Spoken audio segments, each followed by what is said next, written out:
अर्जुन ईशाला घेऊन हॉस्पिटलमध्ये चाललेला त्याचवेळी त्याच्या कारच्या मागून कोणीतरी क्रूर हसत होतं. महाजन कुटुंबाचा वंशज इतक्यात या दुनियेत येणार नाही. ईशा, थोडं सहन कर. हॉस्पिटल जवळच आहे आपल्यापासून. माझ्याकडे बघ. तुला काही होणार नाही. आपल्या बाळांनाही काही होऊ देणार नाही मी.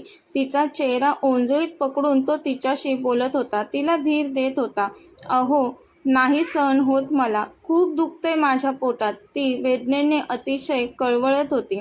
पोटात होणाऱ्या वेदना आता तिला सहन होत नव्हत्या. त्याने तिच्या अंगावरचे सर्व फुलांचे दागिने बाजूला केले. तिच्या डोक्यावरून हात फिरून तो तिला शांत करण्याचा केविलवाणा प्रयत्न करत होता. शांत नव्हती होणार ती, ते त्याला माहीत होतं. वेदनेने अक्षरशः हात-पाय आपटत होती ती. पुढे बसलेल्या आजी मागे वळून पाहत म्हणतात, ईशा बाळा, काहीच अंतरावर हॉस्पिटल आहे. आजीला ईशाला शांत बस, थोडा वेळ कसं म्हणावं हा प्रश्न पडलेला. तिची अवस्था डोळ्यांनी कोणाला पाहणार नाही अशी झाली होती. अर्जुनला तिला त्रासात पाहून काय करावं ते सुचत नव्हतं. ड्रायव्हर, कारचा स्पीड वाढवा. तो ओरडलाच अक्षरशः मोठ्याने. ड्रायव्हर किंचित मागे वळून हो हो म्हणाला त्याला आणि कार पळवायला सुरुवात केली. अहो प्लीज, काहीतरी करा लवकर, ती रडत बोलत होती. तिचं रडणं आणि वेदनेने तडफडणं पाहून त्याच्या डोळ्यातून अश्रू ओघळायला लागले. फक्त काहीच वेळ राहिलाय, शांत हो, असं कित्येक वेळा बोलून झालेलं त्याचं. तो तिचा हात त्याच्या ओठांजवळ पकडून रडू लागला. शरीरात त्राण नव्हतं उरलं त्याच्या. तिची अवस्था पाहून हताश झाला होता तो. अहो, मला नाही वाटत मी जास्त वेळ जगेल. माझा जीव कंटाशी आलाय, ती तुटक शब्दांमध्ये बोलली त्याला. तिचं बोलणं ऐकून त्याच्या हृदयाचे ठोके मंद झाले. आपल्या बाळांना खूप प्रेम द्या तुम्ही, त्यांचा चांगला सांभाळ करा, तिने कसं तरी म्हटलं. शब्द फुटत नव्हते तिच्या तोंडातून. ती डोळे मिटू लागलेली आता. तसं त्याने भानावर येत ईशा ईशा तिला आवाज दिला. ईशा प्लीज डोळे उघड. जागी राहा माझ्यासाठी, आपल्या बाळांसाठी. काही नाही होणार तुम्हाला. तू अशी हार मानू नकोस. आपण एकमेकांची साथ कधी सोडणार नाही असं वचन दिलंय ना. मग असं असताना तू खचून जाऊ कशी शकतेस? नको जाऊ खचून ईशा प्लीज. आपल्या बाळांना आपल्या दोघांची पण गरज आहे. आपण दोघे मिळून आपल्या बाळांना सांभाळू, त्यांची काळजी घेऊ, त्यांच्यावर खूप प्रेम करू, त्यांच्यावर चांगले संस्कार करू. तू माझ्याकडे बघ. तू नसशील तर मी तुझ्याविना नाही जगू शकणार. ती आता काही बोलण्याच्या स्थितीत नव्हती. तिचे डोळे आपसूक मिटले जात होते. तिचा धीर खचताना पाहून अर्जुनचं तर उरलं सुरलेलं अवसान पण गळून पडलं आता. तिचे हात त्राण नसल्यासारखे टाकले तिने. तिला तसं पाहून खूप अस्वस्थ झाला तो. काही मिनिटांनंतर कार हॉस्पिटलच्या बाहेर उभी राहिली. डॉक्टर, डॉक्टर, प्लीज लवकरात लवकर उपचार चालू करा माझ्या ईशावर. तो तिला उचलून घेऊन हॉस्पिटलमध्ये शिरताच मोठ्याने बोलला. हॉस्पिटलमधील ऑड बॉय स्ट्रेचर घेऊन पटकन त्याच्याजवळ आला. अर्जुनने पटकन तिला स्ट्रेचरवर ठेवलं. डॉक्टरांना अगोदरच कल्पना दिलेली, त्यामुळे त्यांनी ऑपरेशन थिएटर रेडी करून ठेवलेलं. स्पेशल डॉक्टरांची टीम अगोदरच हजर होती ईशावर इलाज करण्यासाठी. हॉस्पिटलमध्ये हजर असलेल्या सर्वच डॉक्टरांची धावपळ सुरू झाली. डॉक्टर, माझ्या ईशाला, आमच्या बाळांना वाचवा प्लीज, हताश होऊन अर्जुन बोलत होता. मिस्टर अर्जुन, नका काळजी करू, आम्ही आहोत, तुम्ही बाहेर थांबा. अर्जुन ऑपरेशन थिएटरच्या बाहेर थांबलेला. घरी जमलेल्या नातेवाईकांपैकी काही नातेवाईक ईशाच्या काळजीने हॉस्पिटलमध्ये आलेले आता. त्यातील एकाने अर्जुनला तिथेच बाकावर बसवलं. पण तो पुन्हा उठून ऑपरेशन थिएटर बाहेर उभा राहिला. वाट पाहू लागला. डॉक्टर कधी बाहेर येतायत आणि ईशा सुखरूप आहे असं कधी सांगतायत याची. खूप वेळानंतर डॉक्टर बाहेर आले. तो लगेच, डॉक्टर, कशी आहे माझी ईशा विचारतो. मिस्टर अर्जुन, तुमच्या मिसेस पोटावर पडल्यामुळे त्यांची कंडिशन खूपच क्रिटिकल आहे. ताबडतोब ऑपरेशन करावं लागेल. तो घाबरला. ती ठीक नाही ते ऐकून. पण पुढे लगेच, डॉक्टर ऑपरेशन करायला घ्या. तो म्हणाला त्यांना, माझी ईशा वाचायला हवी. डॉक्टर, त्यासाठी किती खर्च करावा लागला तरी मी तयार आहे. मला माझी ईशा हवी इतकंच कळतंय. डॉक्टर काहीही करा पण माझ्या ईशाला वाचवा, आमच्या बाळांना वाचवा, बोलून तो हताशपणे रडू लागला. आयुष्यात पहिल्यांदाच एवढा खचला होता तो. मिस्टर अर्जुन सावरा स्वतःला. आम्ही प्रयत्न करू, डॉक्टर म्हणाले, पण तुमच्या मिसेसच्या पोटात ट्विन्स आहेत. त्यात तुमच्या मिसेसची स्थिती अतिशय नाजूक आहे. काहीही होऊ शकतं. ऑपरेशन सक्सेसफुल होईलच याची गॅरंटी नाही देऊ शकत आम्ही. हा फॉर्म लवकर भरा, डॉक्टर अर्जुनला सांगतात. तसा अर्जुन डॉक्टरांवर धावून गेला. डॉक्टर, कसली डिग्री घेतली तुम्ही? माझ्या ईशाला काहीही करून वाचवा, नाही तर मी तुमचं हे हॉस्पिटल नाहीसं करेल या जागेवरून. त्याने रागात डॉक्टरांची कॉलर पकडलेली आणि डोळ्यात आग आणून बोलत होता. आता डॉक्टर अर्जुनचा अवतार पाहून घाबरले आणि त्याच्या समोरून पटकन निघून गेले. ईशाला वाचवण्याची गॅरंटी नाही देऊ शकत हे ऐकूनच त्याचा स्वतःचा ताबा सुटलेला. हॉस्पिटलमध्ये भेटायला आलेल्या काही पाहुणे मंडळींनी अर्जुनला शांत करण्याचा प्रयत्न केला, पण तिला सुखरूप पाहिल्याशिवाय तो शांत नव्हता होणार. आजी, कधीपासून अर्जुन सावर स्वतःला म्हणत होत्या, पण अर्जुन आजीवर रागावलेला. त्याच्या मनात नसताना आजीने ईशाचा ओटी भरण्याचा कार्यक्रम ठेवलेला म्हणून तो आजीच्यात बोलत नव्हता. आता आजीला खूपच गिल्ट वाटत होतं या गोष्टीचं की माझ्यामुळे आज ईशावर ही वेळ आली. अर्जुनला ईशासाठी तळमळताना पाहून आजी रडत होत्या, स्वतःला कोसत होत्या. खूपच अस्वस्थपणे डोक्याला हात लावून तो बाकावर बसलेला आता. रात्रभर ईशा ऑपरेशन थिएटरमध्ये होती. डॉक्टरही होते. कित्येक तास उलटलेले तरी ऑपरेशन थिएटरमधून कोणीच बाहेर आलं नव्हतं. आता त्याला ईशासोबत एकत्र घालवलेले गोड क्षण, तिच्यासोबतच्या सुखद आठवणी एक एक करून आठवत होत्या. तिला काही होणार तर नाही. ए परमात्मा, तू असं नाही करू शकत माझ्यासोबत. माझ्या ईशाला माझ्या जवळून तू नाही दूर करू शकत. माझी ईशा, आमची बाळं मला हवी आहेत. माझ्या ईशाला काही झालं तर मी उद्ध्वस्त होईल, पण मला माहिती आहे तू आहेस माझ्या पाठीशी कायम. तू माझ्या ईशाला माझ्यापासून दूर नाही करणार. हे परमात्मा स्वामी, कळत न कळत माझ्याकडून काही चुका झाल्या असतील तर त्याची शिक्षा तू माझ्या ईशाला आणि माझ्या बाळांना नको देऊस. लवकरच सर्व ठीक कर. काय त्रास द्यायचा असेल तर तो फक्त मला दे. तो मनात खूप वेळ परमात्म्याशी बोलत होता. आपल्या डोळ्यांदेखत ईशाची ही अवस्था झाली तरी मी काहीच करू शकलो नाही ईशासाठी याचा त्याला स्वतःवरच राग येत होता. त्यांचं ठरलेलं वेळप्रसंगी एकमेकांची साथ द्यायची. दोघांपैकी एकानेही मागे राहायचं नाही. प्रत्येक सुखदुःखात एकमेकाला साथ द्यायची. तिला होणारा त्रास त्याला दिसत होता, पण तो तिला साथ देऊ शकत नव्हता. तिचं दुखणं, तिच्या वेदना तो कमी करू शकत नव्हता. याचा तो स्वतःला दोष देत होता. त्याला खूप चीड येत होती स्वतःवर. का नाही मी वाटून घेऊ शकत तुला होणारा त्रास, तुला होणाऱ्या वेदना? तुझा त्रास नाही पाहावत मला. मी तुझ्यासाठी काहीच नाही करू शकत. कसला नवरा आहे मी तुझा? तुला माझी गरज असताना मी तुझी मदत नाही करू शकत. तो त्याचा हात तिथेच भिंतीवर जोरात आपटतो. ते पाहून आजी म्हणतात, अर्जुन सावर स्वतःला, ईशाला तुझी गरज आहे. तेवढ्यात ऑपरेशन थिएटरचा लाल दिवा बंद झाला. तसा तो पटकन तिथल्या बाकावरून उठून दरवाजाजवळ गेला. काही नातेवाईक होते हॉस्पिटलमध्ये थांबलेले, तेही त्याच्या मागे दरवाजाजवळ आले. त्याचवेळी दोघी नर्स ऑपरेशन थिएटरचं दार उघडून 2 बाळांना घेऊन बाहेर आल्या. अर्जुन थक्क होऊन त्या टुकटुक पाहणाऱ्या बाळांकडे पाहत राहिला. त्याच्या डोळ्यातील ओघळणारं पाणी थांबण्याचं नाव घेत नव्हतं. नर्स म्हणाल्या, तुमची बाळं सुखरूप आहेत. त्यांनी त्याच्यासमोर त्यांची बाळं पकडली. एक नर्स म्हणाली, ही मुलगी आहे आणि दुसरी नर्स म्हणाली, हा मुलगा आहे. गोरीगोमटी, नाजूक, चिमुकली, गोंडस, कापसासारखी मऊ लुसलुशीत बाळं पाहून तो म्हणाला, माझे बेबी सुखरूप आहेत. माझी ईशा कशी आहे?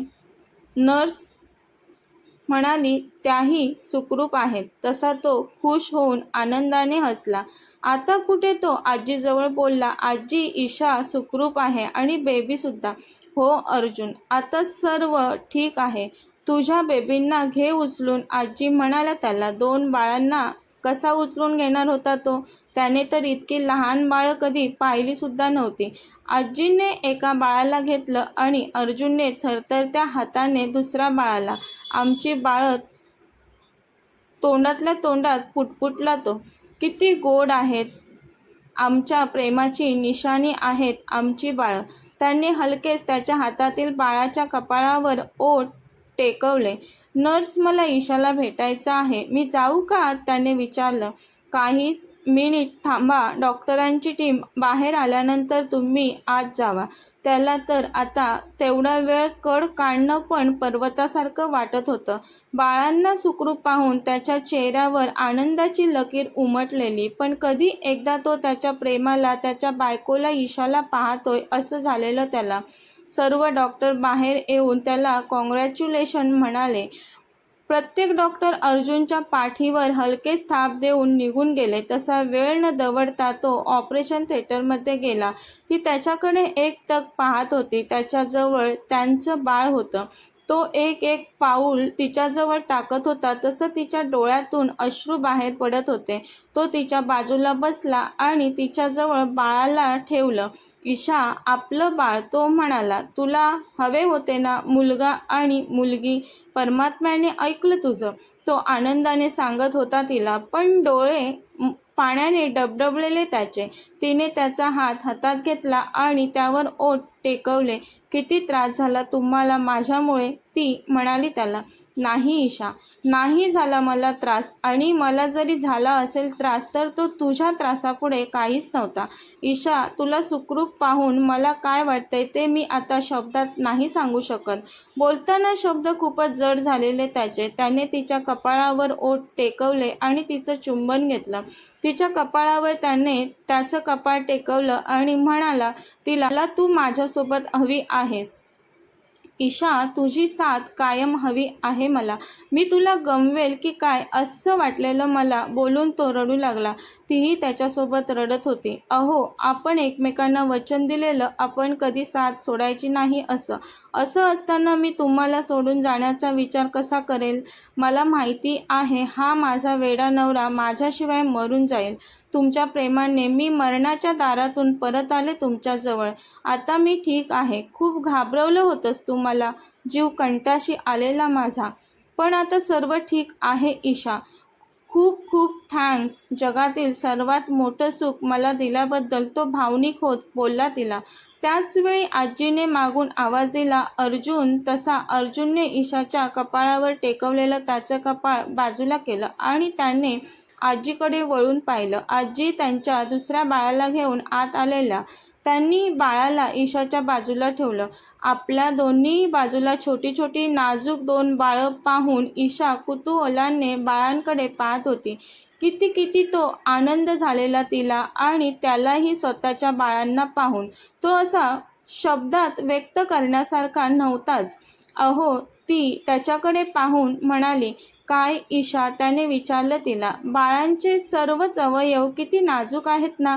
एका बाळाच्या गालाला हात लावून म्हणाली ती. छोटे पण गुबगुबीत गोरे गुलाबी गाल आहेत आपल्या बाळांचे, हो ना? तिने विचारलं त्याला. हो ईशा, तो म्हणाला. इवलेसे गाल, इवलेसे नाक, इवलेसे कान, इवलेसे डोळे, सर्वच कसं नाजूक नाजूक आहे बाळांचं, तो म्हणाला तिला.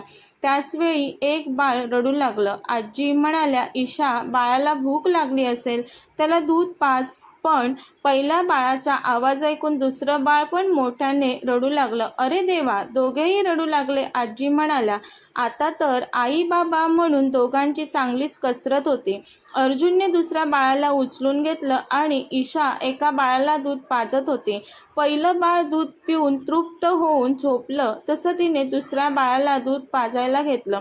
तेही दूध पिऊन तृप्त होऊन झोपलं. दोघेही पोट भरल्यामुळे छान झोपले होते.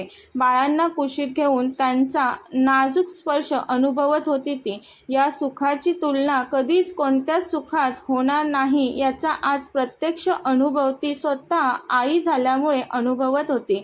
आपलं कुटुंब पूर्ण झालं याचा आनंद अर्जुनच्या चेहऱ्यावर झळकत होता. आजी बाहेर कधीच निघून गेलेल्या, बाहेर जमलेल्या नातेवाईकांसोबत त्या बोलत होत्या. ती मात्र कितीतरी वेळ डोळे भरून बाळांकडे पाहत होती आणि तो तिच्याकडे. शेवटी न राहून त्याने विचारलंच तिला, ईशा, मी केव्हापासून पाहतोय तुझ्याकडे? तुझं लक्ष नाही माझ्याकडे.